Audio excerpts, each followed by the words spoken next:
The all new AM 1150 WTMP.com. Serving Tampa Bay since 1954. The Heritage Station, WTMP.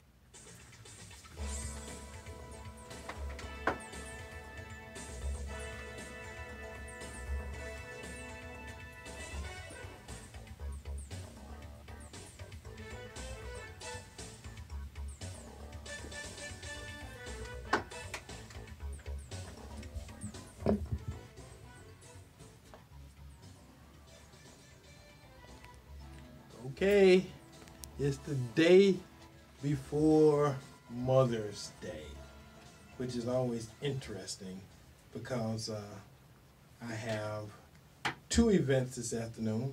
Some kind of how last year the Bishop Michelle Patty had an event last year, but the day of the Black and Gold Ball, I'm an alpha, and every year try to make it to the ball and take my wife, and the Mother's Day program is a nice occasion, so I show up. Everybody else got on kind of semi-regular clothes, suits and stuff, and me and her walk in with tux and gown to the Mother's Day program. You know, definitely sometimes appear to be overdressed, but it ain't for that event. And since that event starts at 4 and the other event starts at 6, you know, to go to that, have to go home, change clothes, and try to get back out. This two birds with one stone type thing? Yeah, you know, once we dress, thing. Once we dress, you know. You can't overdress if it prevents you from having to go home and redress. So there's something about that scenario. The challenges you face, Eddie. So welcome, sounds like first world problems, everybody, to Porch Talk Radio. The elephants have arrived again.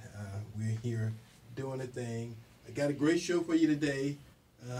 Want to go ahead and say Happy Mother's Day to all the mothers out there. My wife Sylvia. My wife Deborah. My daughter Ashley. And I only have one. My mom was not listening. One daughter and one granddaughter, but the granddaughter ain't a mother yet. So, so you know, sending cheers. My sisters, who are mothers and grandmothers, and you know, all the females in my life that have helped me do what it is that I do and who I am and all those good things. And my mom, Rosalie Gaskin. Used to be Rosalie Adams, then became Gaston, and my stepfather passed a number of years ago. So mom is still with us, and she was in a nursing home for a while because she has dementia, but she kept, and I don't know, you know, you guys who have people in nursing home, you know, assisted living facilities and those kind of things. When your people keep getting hurt. Now, you white folks are smart, so y'all put listening devices and video cameras and all that kind of stuff, as opposed to doing all that stuff. One of my sister's kids got her assisted living license. So my mom lives with my niece. Still family, that's good. So she lives with somebody who loves her, and if she wasn't with that person, she would be dead because we left in the nursing facility. They would have somehow killed her. She would somehow have died. She's in good health. Again, it's her mind, you know, having dementia, and she's 80-something. And like Willie said, 80-something is deadly to people, yeah, period. 80, and you're right. 80-something kills people off every day. So if you get to 80 plus, you are in bonus time. Yeah. Yeah, you're living on somebody else's time. So again, happy Mother's Day. And if you want to call in, again, I'm going to go ahead and throw that out. I'm going to open up the phone line. And if you want to call in and wish somebody special Mother's Day, take this opportunity to do that. I'm going to give out the information for the show. In that we do it every week, and we appreciate folks who call. And we got some regular callers who call every week. And so if you want to call and be a part of the show, the number here at TMP, 251-9867, 813-251-9867. If you want to just call me after the show, Or anytime now. Call now.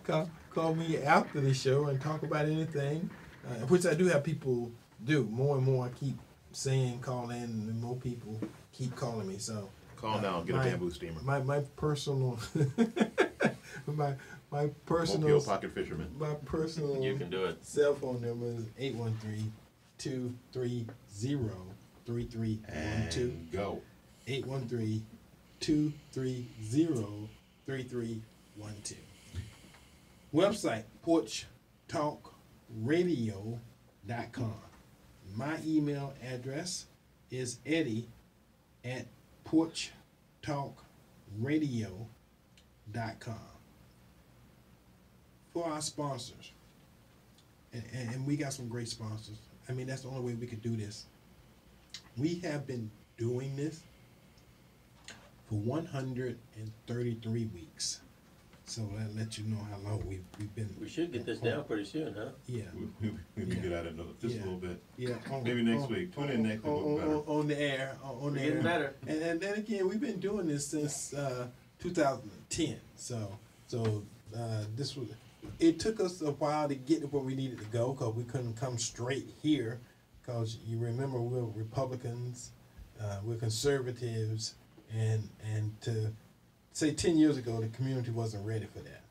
Unlike now, more and more black folks, and even though the community still ain't ready for it, more and more black folks are converting, becoming conservatives and becoming Republicans. You're getting tired of the lies. And even women, you know, I ran across a little thing that said that despite Donald Trump's often rocky relationship with women, nearly half of the president's 2020 campaign contributions this year have come from female donors. Over 10,000.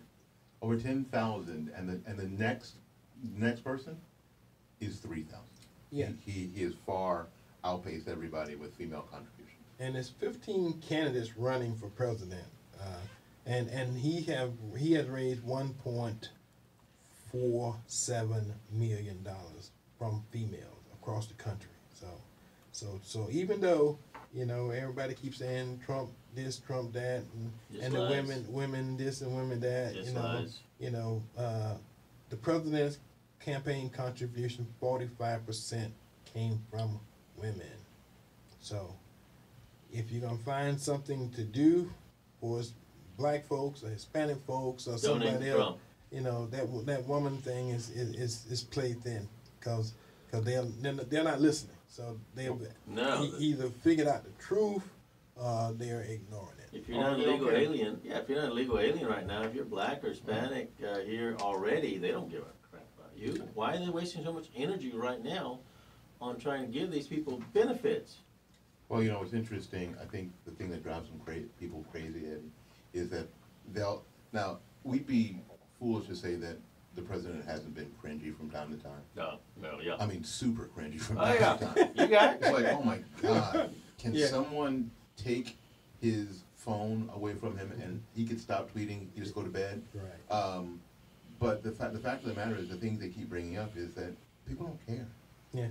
Well, It's the like- Mueller report, and no matter what anybody say from that, people choose to ignore facts. So the facts are there. People say, okay, well, that can't be right. Let me get my own facts. You know. Let's exploit the facts that were just spent 2 years looking for with $35 million, and let's reinvestigate it again until we get 2 more years past, because they got nothing else to offer, Eddie. Well, they have nothing to offer. It's going to be interesting because Barr says he's going to actually investigate the other side. So, the investigators. So that's going to be interesting. Yeah. Because the way they crying about Trump, wait till Barr starts investigating them, subpoenaing them. You know, and I do mean subpoenaing. Yeah, there's not an R in that word, but that's okay. Yeah. Okay. Yeah. I just, this sound like, it kind of sound funny. So anyway, let me talk about our sponsors and then get on with this today's show. Sponsors: Todd Jones, property appraiser, been with us from the very beginning. Probably the most credentialed property appraiser in the state of Florida. Does good community work, all around good guy. J.A. Pressure Washing, residential and commercial. Are they new? Yeah, new sponsor. Well, thanks, J.A. Thank you. Yeah, showed up last week and doing some good stuff. And Tim said he was going to give him a call last week. So anyway, if you want to call, you got something you need pressure washing, like a driveway, a roof, a building. If you got a gas station and you need your gas station parking lot, or an uncle, pumps or something. or an old uncle that Crusty uncle. crusty uncle. Yeah, want to get some of that crust off an old uncle or something. Put them out in the front yard. Hose them off. Pressure washing, yeah. Okay. Well, the number, J.A. Pressure Washing, 813-850-6849. 813-850-6849. That's for J.A. Pressure Washing, residential and commercial. The Hillsborough County Republican Executive Committee. Thanks, Jim. They had a bunch of articles in the last couple of weeks about the party itself, and part of it was they had no money and some of the other stuff they said, but sometimes it's the infighting and everybody. Sometimes you air your laundry and everybody kind of sees it. When you're airing it, putting bloomers on the line. That's what the old folks used to call them. Your bloomers, on the line. Everything shouldn't be aired, but again, this is all public, non-public information. So some of the big donors decided that they weren't gonna contribute. So again, there's a lot of people out there who got money. So There's always that inside baseball stuff that happens, and it happens on both sides of the aisle. Oh yeah. Because you're always dealing with human beings. You're always dealing with human beings who have feelings about this or that, and then they decide, well, I know what I'm going to do. I'm just not going to give you any money. Right. Yeah. And everybody gets over and gets through it. If that was only it, but see what Republicans do. Okay, they say, okay, I'm not going to give you any of my money. Then they call their friends, and then talk all their friends and not give it. Well, that's what everybody does. So see that so that makes No different than Democrats. That makes that makes politics. That's our political animal. Yeah, but again, we will recover, and come 2020, the battle is on. Okay, Print Fast. This is my guy, John Disbrow. I bought a car from him. He's my guy. John, Did you? I did. does printing, all your printing needs, and as the guys say, he got a car lot, so he sell cars. Good guy cars. Give John a call, 813-621-9444. 813-621-9444. Oh, sorry about that. You all right? Yeah, hit something. That's bumped your head. Oh, Yeah. 911. All right. This is the day before Mother's Day, and I say it again, everybody has mother's stories. You important? I kind of told my mother's story. I mean, We've all told mom stories. Come on. The reason I am here today, kind of like everybody, is because of their mom. And I have written one book, and that one book was dedicated to my mom. And that one book is in the library at USF and maybe a couple other colleges. And that was my master's thesis. That in order to get a PhD, a master's, you write a book. That's part of your process. And that one book that I wrote was dedicated to my mom. So if I write another book, it'll probably be dedicated to my mom also. So, not that I plan on getting another master's degree, but eventually, who knows, I may do a thesis, do a PhD or something. I don't know. Haven't decided. Haven't thought it that far ahead. Okay. Topic for today. What's happening to our hood. And I don't mean neighborhood, but what's happening to our hood. It's so much going on. I'm going to tell you something. People woke up, people not us, people not black, people not Hispanic, woke up one day and decided the economics of living and working in the hood is something that allows them to save money from anywhere else they could live. Because people come, and this may sound harsh, people get off the boat from wherever they're coming from and come right to the black community and get established, build or buy property and suck the money out of the community. Because very few of these people give money back. Very few of them belong to community organizations. And at the end of the day, pretty much you want to talk about customer relations or service or whatever the few places that I have been, they treat you like crap. I mean, if you got those kind of experience, and some of them, pretty much, it used to be a time the bad looking, the unkept places, stores, shops were actually owned by black folks. Now many of them are owned by other people, other folks, other than black, you know.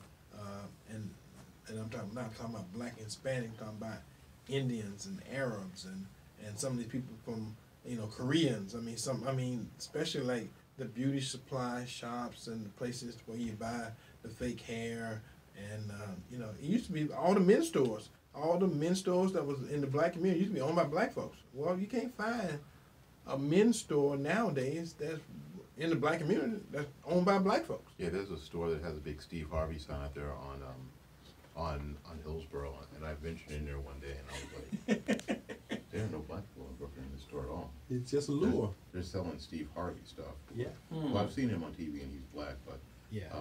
But I think, Eddie, you found this situation, and I think it's finally starting to happen here. Oh yeah. But it's been happening all over the country. Yeah, I mean, that's what I'm saying. you look at what's happening in Los Angeles in Crenshaw. I mean, black businesses are being pushed off Harlem. Crenshaw. Harlem, yeah. Well, Harlem's been I've been hearing that. Yeah. suffered gentrification right now. Yeah. But these black businesses are being pushed out because of property values, because of the devaluation of the dollar, all sorts of reasons this is happening. And there doesn't seem to be any pushback. And I think None. part of the deal is that there are certain political forces that have black folks concentrating on things other than business That's right. and other than maintaining their neighborhoods and their traditions and their culture. They have them focused on something else. They've got us focused on stuff like, I don't know, banning plastic straws.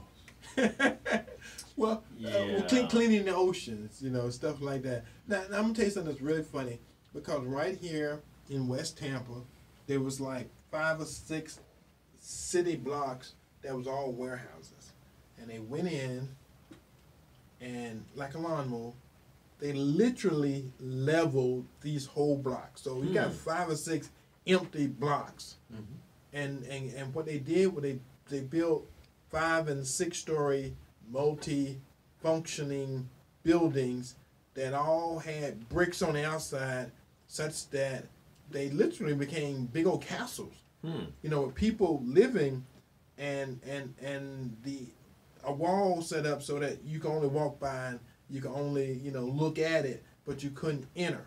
You know, and the cars was in the center, and the activities for the building was in the center courtyard, and so pretty much a self-contained fortress for the people who live in the building. Like compound. And again, as an idea, it's a great idea, but it's not actually integrating the neighborhood No. or the communities, because you go in, you park your car inside, you stay inside, you don't walk up and down the street like folks do in Temple Terrace and some of these other communities.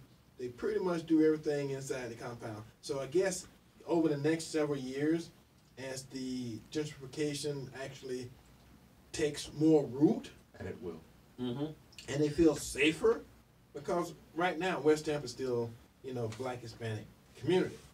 Now, white folks are coming in, they're taking up 6 and 8 blocks at a time, and they're building these 6 or 7 story buildings and complexes.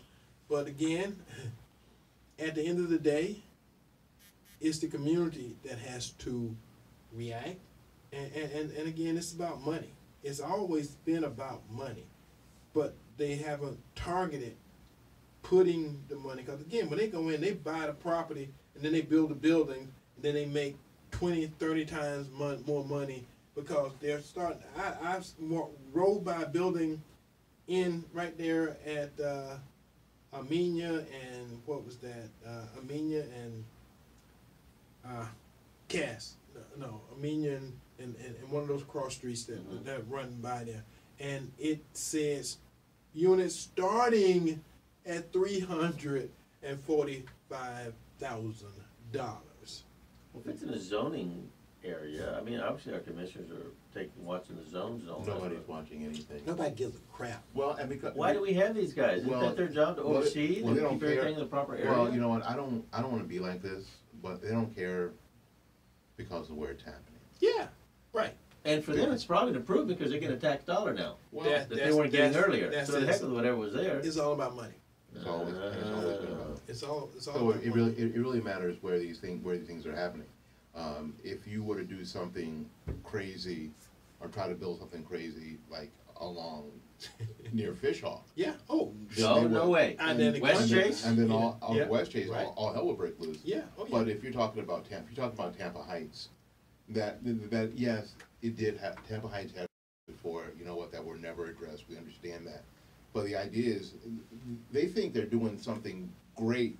Because if you talk to these people, they'll tell you immediately, we're upgrading the neighborhood. Yeah. Well, there's a word you had for that. We're Eddie. making it better. Eddie, what was that word you had that was kind of like the regenerating, Well, or there's a word that's used for that. The word is gentrification. There we go. So the idea is, and that'd be great if they were going to help Right, people right. rebuild their homes Right. and make things livable, but that's not what they're doing. And become part of the community. What's happening themselves. is these developers are in cahoots with the city government or the county government, and what happened in Tampa Heights was that they literally blighted all of Highlands Avenue, by the way. Right. Highlands is not, I mean, it's just, you can walk from Highlands right over to Armature Works. They blighted that area, which, if you didn't sell, they made your property worth zero. Right. Mm-hmm. Yeah. Which is basically stealing any it's value and equity that you had. Part of a master It's plan. stealing your money Right. Yeah. to Oh, get yeah. people out. Yeah. So the developers came in, and now you have Sparkman's Wharf, and now you have Armature Works, and you have that apartment on the Pearl, Yeah. and there's a new one on the corner there. So the idea is, and yes, there'll be more money in the city and the county coffers because of it, but the human cost and the cost of the culture is irreplaceable. And they come in, and all of those blocks that were last 5-10 years, it looked like that whole place had been vacant, but it was houses. It was a exactly mature community there. They came in, and the couple people who wouldn't sell, like Willie say, they pretty much made your house worth nothing. So if you didn't sell to them, you couldn't sell it. You know, and so what they do with your house when they got it, they mowed it down, and now they're building big buildings. And again, at the end of the day, that's what I say. East Tampa hasn't been targeted yet, but West Tampa definitely is under the gun. And part of it is, you look at it for, the way they do government. Well, when you take 3,000 people, as they did in the North Boulevard Homes, and you take 2,000 people there, 2,000 people here that are primarily black folks, poor folks, and move them out the community, that does something to the demographics of the community. So, Change voting patterns as well. Well, again, that's what I'm saying. Orlando Gould may be the last black city councilman from District 5, because District 5 is changing, and it's not changing on its own. It's literally being physically changed. Because the idea is that, and I'm sure a lot of you people who are listening know that we live in what they call a pre-clearance area, and all that means is that in order for the lines for districts to be changed, they have to be approved by the Department of Justice. Mm-hmm. So the county commissioners just can't move the lines because they feel like it. Right. So, but you know what you can do? That doesn't have to be approved. You can move people out. Oh yeah, that's You what can they actually change the complexion. Yeah. No pun intended. Yeah. Or maybe I did. Maybe You I really did. You did. Yeah, yeah, you did. can change Yeah. the complexion of an area. Right, right. Now, and the thing is that areas change organically all the time. Right. You know, people move in and people move out. They change all the time, but this isn't. I don't think this is organic change. This isn't people. Not at all. This isn't people moving in with families Right. and homes and redoing homes and integrating the community. These are developers coming in and putting up big projects Right. for the intention to draw a certain demographic to their project. When you have units that start at $250,000, Right. Yeah. you're not talking to the same people who used to live there. No, you're not talking to the person who got homesteaded and been there for 50 years. Again, you're changing these communities. These communities have been the same for 100 years. Poor black folks, middle class black folks, you know, but they actually own their house or something. Now, what they're doing is not only they're moving the people out, they taking down the houses. So it's a difference between moving people in and out and literally tearing down the house, moving bulldozing the house, and putting up complexes for blocks and blocks and blocks where the people who traditionally live in the community can't live there anymore because you can't pay $300,000 for an apartment. And even if you were able to keep your house somehow, now the tax base is up and your tax debt is up so high that forces you out of your home. Because a lot of those homes, and especially I'm talking about in Tampa Heights, they didn't have mortgages on those homes anymore because they had been passed from family to family member. People weren't paying mortgages on those homes. I mean, their yearly bill was their tax bill, and now those tax bills are going to be beyond what anybody could have afforded anyway. Well, think about this.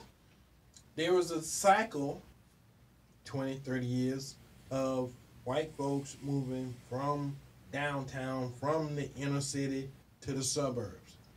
Now, this new generation has said, well, I want to live close to downtown.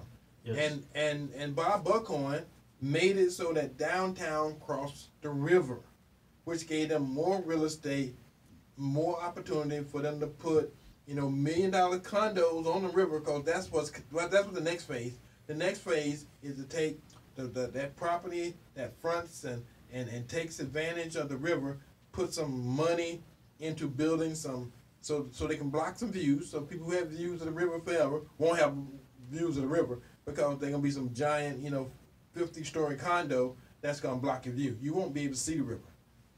And that's where it's going, because what they're doing, this is first phase. They're doing those blocks inside, the neighborhood, so they can actually buy the whole block, take all the houses down, and build a complex that takes a block. The whole complex is one block. But you can't, guys, what do you do now is the question. Here we are. What do you do now? You can't have these nice buildings that they're constructing and a ghetto in the middle of it. What do you do now? Well, what happens is, see, this has been West Tampa, if it been Hyde Park, had it been, some of these other places, had it been Carrollwood, the community would have got together and went to City Hall and started fighting and started raising hell and made it uncomfortable for the developers to do what they actually have done and are doing. And they can only do this with the approval of city and county government. Right. I mean, they can't come in as wildcatters and just start doing this. They can only do this stuff because they need all sorts of variances for zoning and stuff. Right. So they're basically in cahoots with government to do these kind of things. So what I think the warning bell has been sounded. We've seen what's happened in West Tampa and across the river for places like East Tampa and the like, to make sure that you show up, that we send people to planning committee meetings, to see what the deal is. You know what? And then if it looks like it's not going to benefit your community, it's not going to integrate well in your community, you know what? You have to kind of raise hell. In many communities around the state, we see that there are laws that builders can only build buildings so tall. Right. Because they're out of character with what's already there. Mhm. So it isn't like we'd be reinventing the wheel. The idea is that okay, so you want to come to East Tampa, new development, great, we need that. But you know what? You have to integrate architecturally, and you're the expert Right, on that, yeah. with what's already going on in the community. Well, zoning, and then this is Porch Talk Radio, and we got a bunch of conservatives having a conversation about what's happening Saving our communities. to our communities. But see, those communities were platted as city blocks, city lots, which is 100 by 50 or 100 by 60, some kind of reasonable thing. For you to take a whole block of platted houses and build one building, again, you need the city, county, state, Yeah. some government entity To to approve it. allow you to do that. Because the original zoning called for those plots, and those plots have been around for hundreds of years. You know, some of those plots were done in the 1800s, and they lasted all the way through the 1900s. Now we're in 2000. You know, they decided that West Tampa is close enough to downtown that some, and I'm gonna say we're not politically correct, some young white folks want to live so that they can walk downtown and go hang out downtown. But is that wrong? And That's they- not wrong for them to live where they want to live. No, but if the council gonna let them do what they want to do, then hey. Again, you asked a little while ago how you stop it. The community have to come together and stop it. But it's the West Tampa's gone. It will never be black again. I'm just saying, because there's too many millionaire developments that's happening, and the city, county, state, school board own like 180, 190 some acres in that area. So that land become available. You can't tell them what to do with it, and some developer, you know, whispers in their ear, and I build your school. You know, I give you some money. I help this campaign. I help that. And again, it's politics, and you can see it. I mean, look at what they're doing on the north side of the river, downtown. Look at all that stuff that's happening, and now they got rowing. The mayor made a big deal that now they got a new rowing, you know, plaza down there. They do. I've seen it. And people are doing crew stuff, which is it's fabulous. Yeah, it's fabulous, but that's not for the average citizen. Even though we all pay for it, you know, that's for a high end. You know, somebody coming from, you know, from MIT or somewhere. Cause those are the kind of colleges, Ivy League schools. Well, the crew school. I mean, UT used to have actually still has a very excellent crew team, and there have been college crew meets in the Hillsborough River before. Yeah.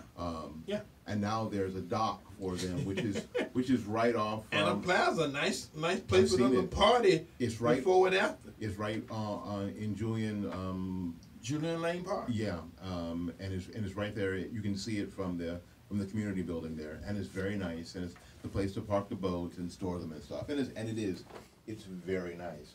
But I always wonder, and you know what? And I was at a meeting with the mayor who was very, very proud. Mayor Buckhorn. Oh yeah. Very, very proud. Yeah, go down there. Go look at it. Very proud. Go of look at it. I mean, he was tell me about it, like, look at it. Isn't That's that what great? he said. That's what he said. Hey, My go see it. Go my see wife it. and I were like, yeah, that's nice, Bob, but we can't swim, so. Right. You can't tell. row and you can't crew. Well, and the thing is though, as nice as it is, does it really interface with the existing community? No, it don't. No. And I think that was a failure of it. Yes, it's beautiful. So if you're moving from a city that is, and here are the new words, that's walkable. And you move to Tampa, and there's the river walk, and like a lot of cities have created river walks, and then you can shop and you can live along and work in that same area because it's walkable and sustainable and all of the Agenda 21 terms. Right. And that's what some people are looking for, and that's exactly what the past administration, with the help of city council and county commission, are creating. So when you move 10,000 people who pretty much had lived most of their life in that community, that neighborhood, out to the suburbs, you move them out to North Tampa, moved some of them down to Port of Tampa. You kind of, because I saw a map one day. I saw a dispersal map where they was actually moving the people because not only did they get rid of North Tampa, North Boulevard project. North Boulevard project, they got rid of the project that right on Nebraska, right near downtown. It's changed. It used to be primarily poor folks. Now they got 1/3 blacks, 1/3 Hispanic, and 1/3 white folks. So It's poor people, basically. yeah, but see, some of them have market rates in there. Some of them are subsidized because they figured out that if we put all the poor folks and we warehouse them in poor, ugly buildings that look like warehouses, they're gonna act like that. So what they're trying to do is mix everything up. So the now. projects. So they mixed it all up so it don't look like a project. Well, it's interesting. You know what's happening in Brandon on Kings Boulevard. There's a place called Ace Golf, which is a driving range and a goofy golf place. It's been there for 20+ years. They're tearing it down, and they're building a 330-unit apartment complex that is going to be primarily Section 8. Wow. Government housing. 330 units. And I'm telling you, people who live down there, who have been in those homes there for, I don't know, 40 or 50 years, are pissed. But again, if they don't do nothing but be pissed, Well, guess what? It's coming. Well, I think it's coming anyway because the business is already sold and they're moving out. So it's going to happen. But I don't think they're upset because they didn't get any advance notice. And that's why you have to be involved all along. Right, yeah. Because no one's going to come to you and knock on your door and go, "Excuse me, Mr. Smith, yes? Is it okay if we build a 330 unit apartment complex that's going to be mostly Section 8 near your home?" No. Well, okay, thank you for your opinion. No one's going to come to you and do that. No. That's not going to happen. That's not how it works. And they actually tried something like that in Temple Terrace because there's a golf course right up from my house that's owned by Florida College. And they wanted to build 200-some units in there, but not Section 8. Wow. That other thing, because the white folks in Temple Terrace do not want Section 8 there. I'm just saying. I'm not politically correct, like I said. Well, it's the truth. So the fact not what anywhere, the fact that Section 8 housing pays pretty much a fair market value for some of those vouchers, because they're trying to integrate. They're not trying to put you in the projects anymore. They want to integrate you with some of the regular people, and that way they got to pay a little bit more money. But again, at the end of the day, how they treat you, how you ends up, how your kids go to school, all that kind of stuff is being integrated into a system that somebody's controlling, and the people who are controlling it aren't us. It ain't the CRAs, because West Tampa got a CRA. They may get more money for the CRA, but guess what? Once they start putting all these $1 million, $10 million, $20 million buildings in there, that CRA is going to change. Because right now, the leadership and almost everybody on the CRA is black. I guarantee you, once this transformation happens, those people who run the CRA and get that money, determine what happens to that money, those folks going to change. And that's how smart these politicians are. That they'll give in to the money right now, not seeing the big picture that they're going to be out of a job later on, and they're no longer going to be representing their people that they were supposed to represent in the first place. So either they're just really stupid, or I guess they're just stupid. I really can't figure that one out. Well, we only got one city councilman for the city of Tampa that's black. So again, that one person have to persuade three others that what's happening to his community is not good. But again, you got to convince three other ones in order to pass or protect or do anything that you do. So you can't really do your job unless you understand what's happening. And whether that person sees it or not is a whole nother animal too. But we know the 6 white folks, pretty much see it the way it's happening because ain't nobody doing nothing to stop it. And like I say, West Tampa, if you look at West Tampa today and look at it 5 years from now, you won't be identified. Because a lot of places in Tampa for the last 50 years has not much changed. Like East Tampa. East Tampa ain't pretty much changed in 50 years. It's pretty much the same way it's been. But once the mayor made it okay to move across the river, well, and the invasion is taking place. And as a community, they got some pretty strong people, like Joe Robinson and some other black folks, but unless they come up with a plan and a sponsor. See, the other thing about it is, unless Jeff Vinnick or some of them billionaires, David Strauss, somebody with some money, joins your campaign to stop or halt, because back in the day, Connie Burden stopped a big mega money machine sabotage from happening. Nobody knew how she did it. Folks wasn't concerned. The mouse that roared, for those who know that story, when she started out, nobody gave her credit. She was fighting a giant, and then at the end of the day, she won. But again, you got to have that intestinal fortitude, know what you're doing, and organize. I mean, if you organize, you do anything you want to do as a community, but the community got to fight it together. And again, mom and pop stores on every other corner don't belong to black folks no more.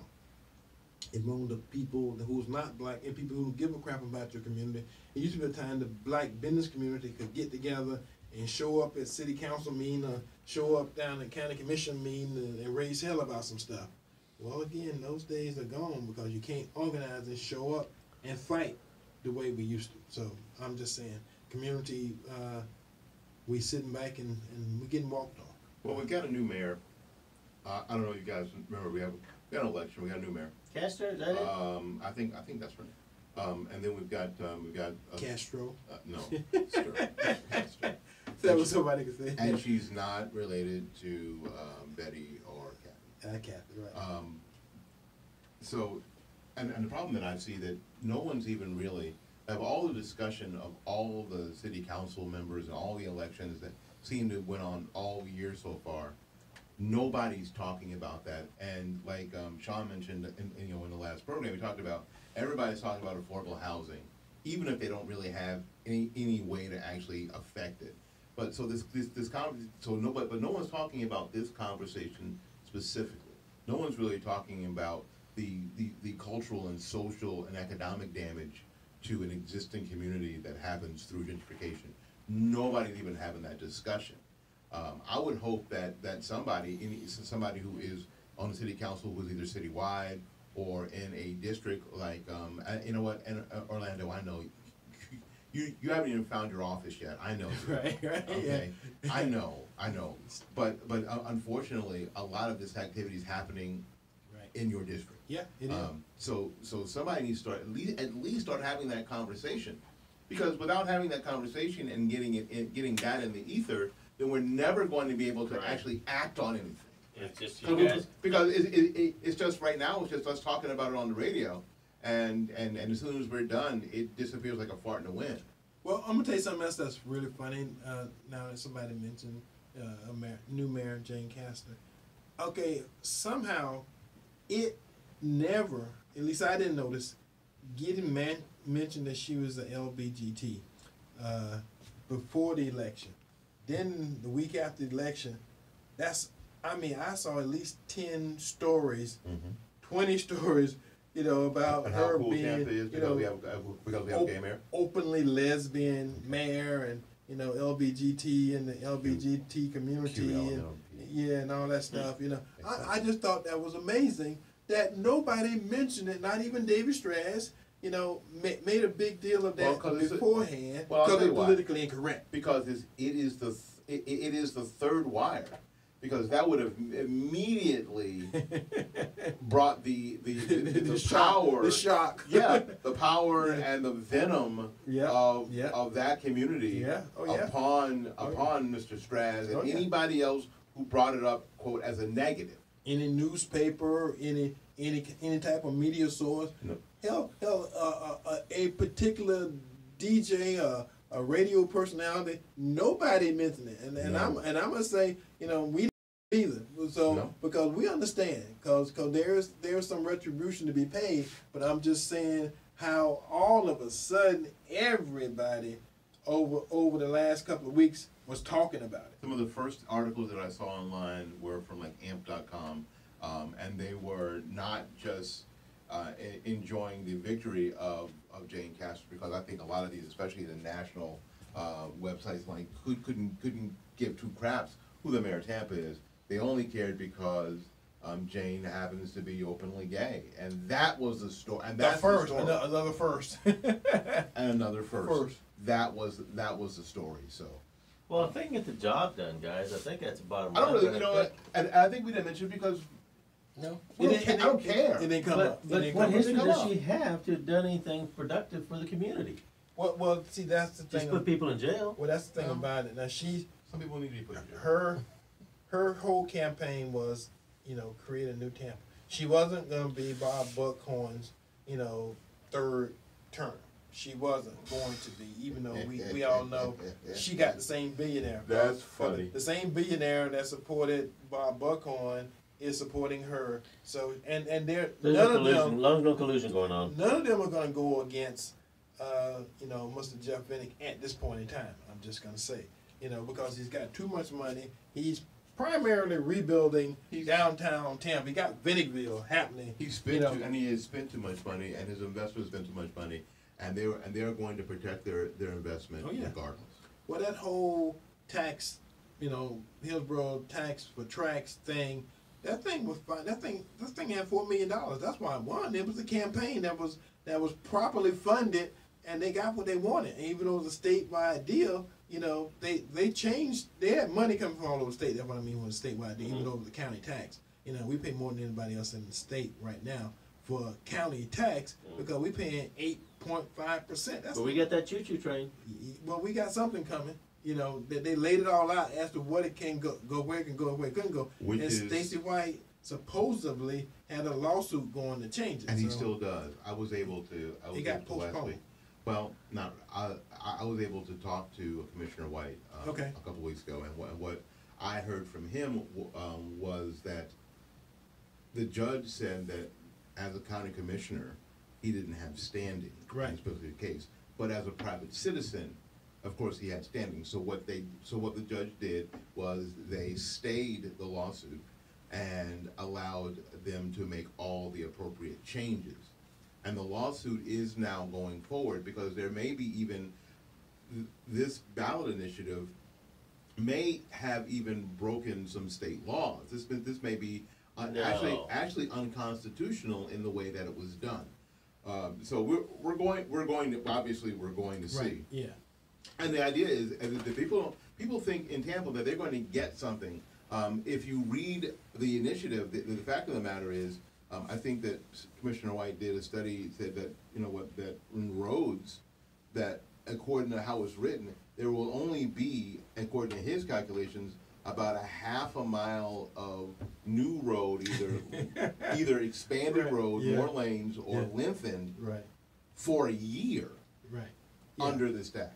Well, there's 589 million supposed to be pulled in off of that over the time frame they've set it up for. And billions over that whole time. And they've frame. already earmarked some of this money, and most of it's earmarked for Water Street project and that kind of stuff, which is Right. in itself not legal to do, because this actually keeps county commission from actually looking at their county and seeing where the need is, Right.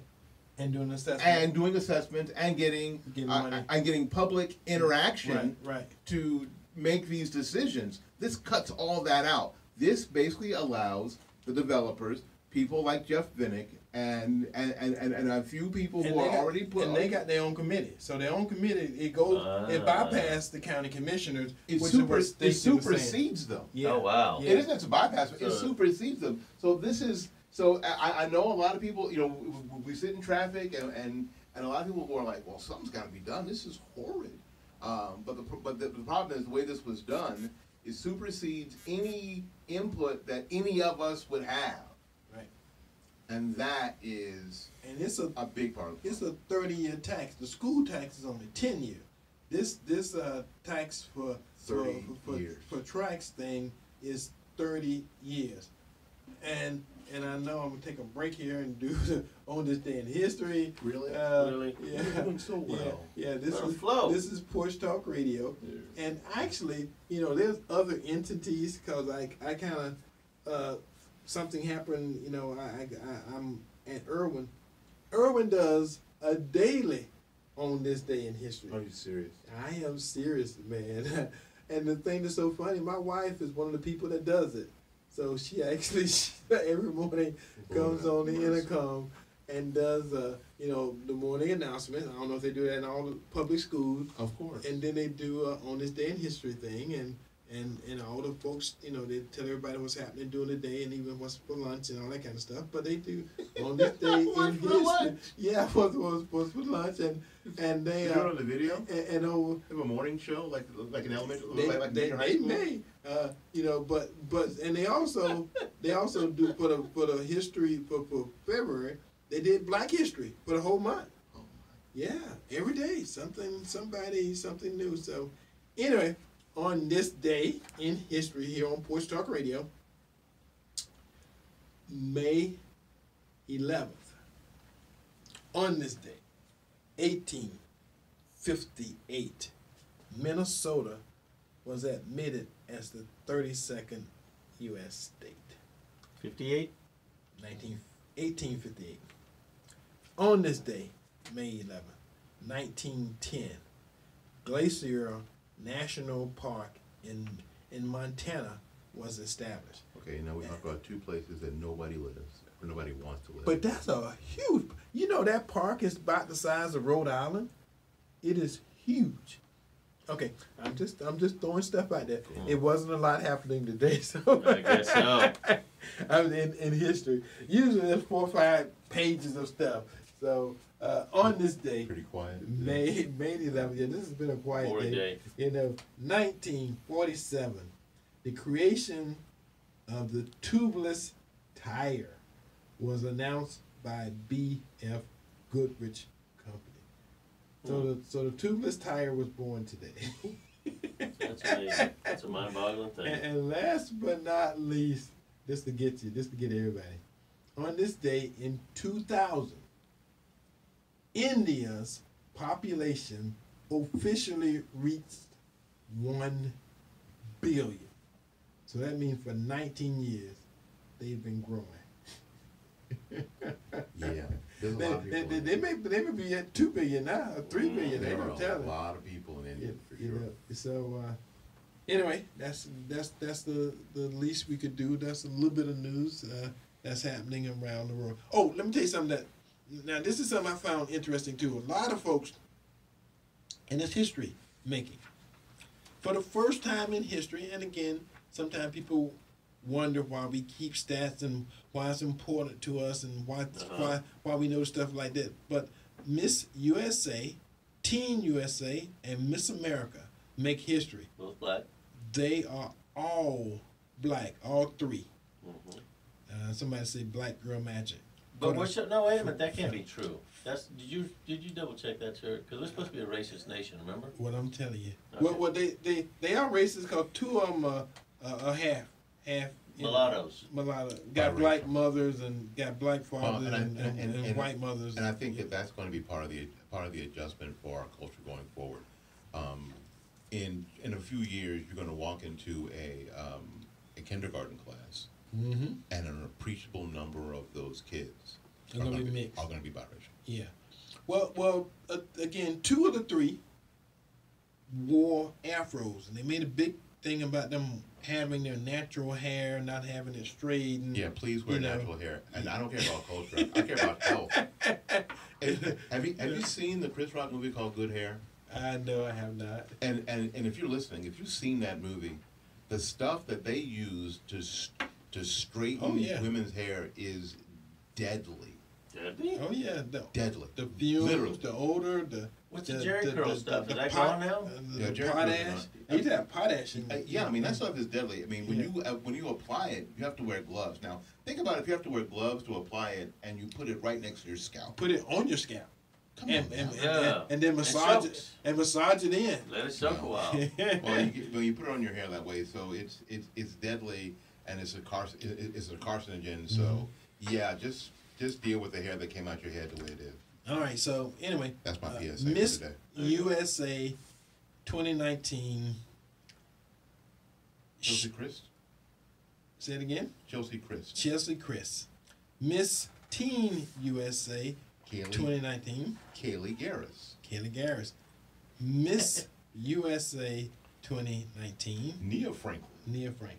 So not only did we get, and usually we may get one, you know, we never had two before. Now we got all three. So that must mean that somebody's lying about this racism baloney. Maybe, or maybe no one cares about these badgers anymore. yeah, but you know, I saw some of the pictures and some of the videos and stuff. There was a lot of people there, but again, who you know the pageants, they may have let everybody in free just so they can have big TV on it. That could be. You know how they do stuff like that.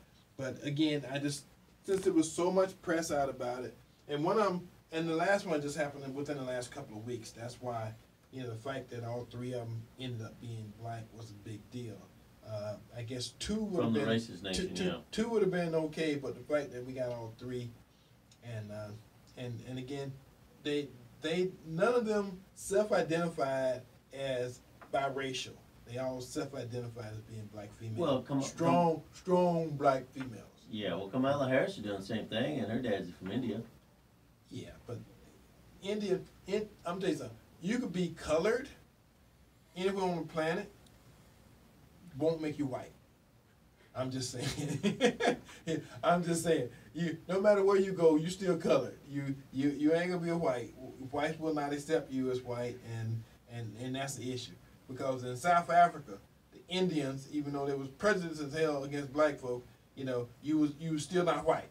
So again, you wouldn't be white either. Yeah.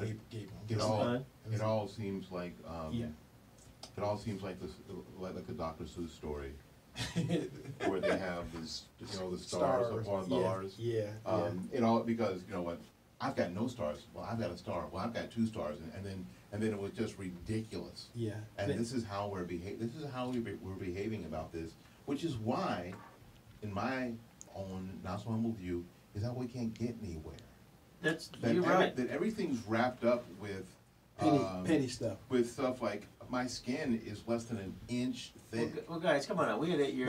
We had 8 years of Obama. Feed that. Well, you know what? No, it fed it.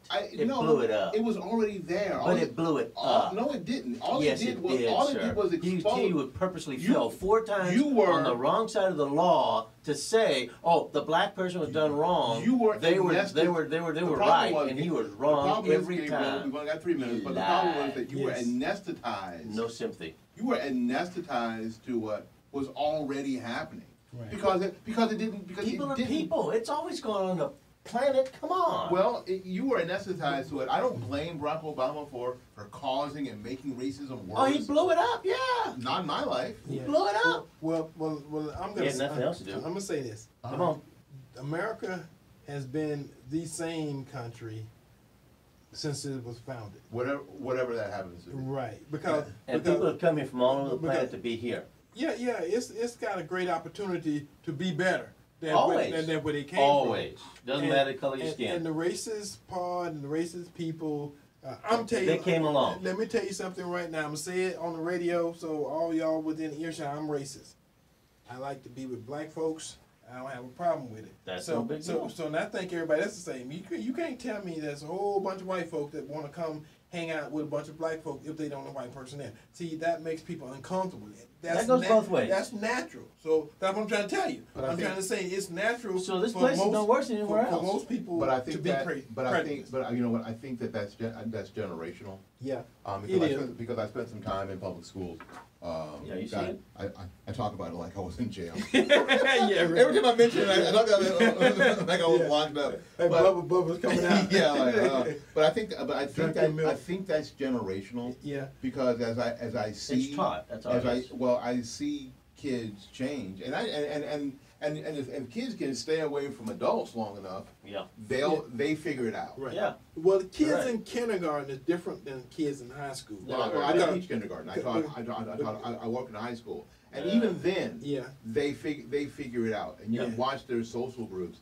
Yes, they sort of move to people who are like them, basically because of either I think it's natural, where they live or their socioeconomic status. They tend to do that. Yeah. And I think race is starting to become not as big a factor as it was when I was in high school in the 70s. But it's supposed to happen 50 years ago. because that was the big deal. But they're fighting for segregation right now. Once we integrate, all the racial problems will go away. As long as we didn't happen. Well, because if you force somebody to do something, yeah, then it won't work. You don't Well, the give colleges no right choices, now no going back choices. to just black only If classes. No, not some. Yes, they are, sir. Some universities, like Harvard, Give you have your choice. have decided to have black only graduations and at the graduate program. And how does that help? Well, it doesn't. It doesn't. But It's frustrating. But we have to be careful about Okay, saying we can. they're saying cut. Yeah, you're. Okay. So we at that place. We got God another bless show America. coming in. So Porch Talk Radio, we love y'all. Give me a minute, Howard. Give me a minute. We got Give me a minute. we got carried away. Give me a minute. So until next week, happy Mother's Day, everybody. Black and Gold Balls is tonight. See you next week. Love you. Bye bye.